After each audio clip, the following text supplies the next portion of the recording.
কেমন আছো তোমরা সবাই? ইনস্টাগ্রামে তোমরা কিছুজন কমেন্ট করেছিলে দিদি বাংলায় ভিডিও বানাও। তোমাদের রিকোয়েস্টে আমি এবার থেকে বাংলাতেই ভিডিও বানাবো। এটা আমার ফার্স্ট ইউটিউব চ্যানেল। দীর্ঘ 3 বছর পর আবারও ভিডিও আপলোড করছি। কিছু কারণবশত চ্যানেলটা আমাকে বন্ধ করতে হয়েছিল, কিন্তু এবার থেকে রেগুলার ভিডিও আপলোড করব। তোমাদের যদি আমার ভিডিও ভালো লাগে তাহলে চ্যানেলটা সাবস্ক্রাইব করে দিও। আজকে বরের পছন্দের অষ্টমী ছাতু ঝিঙে দিয়ে রান্না করলাম। বিয়ের পরে ফার্স্ট টাইম বানালাম, বরের তো ভীষণ ভালো লেগেছে, তাই ভাবলাম রেসিপিটা তোমাদের সাথেও শেয়ার করি। এই ছাতুগুলোতে অনেক জীবাণু থাকে, সেই জন্য হলুদ জলে 10 থেকে 15 মিনিটের মতন ফুটিয়ে নিলে অনেকটাই পরিষ্কার হয়ে যায়।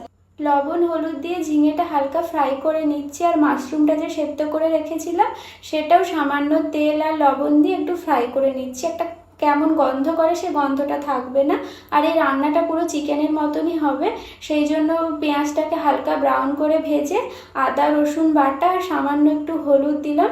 এরপরে টমেটো আর কাঁচা লঙ্কাটা পেস্ট করেছিলাম সেইটা দিয়ে দিলাম। তারপরে যেমন রেগুলার মশলা নুন হলুদ, তারপর ধনে গুঁড়ো জিরে গুঁড়ো সামান্য পরিমাণ চিনি সমস্ত কিছু দিয়ে পুরো মাংসের মতন করে কষাতে হবে। যদিও এই খাবারটা আমি খাই না, আমাদের হলদিয়া সাইডে অতটা চল নেই, কিন্তু আমার শ্বশুরবাড়িতে সবাই ভীষণ পছন্দ করে।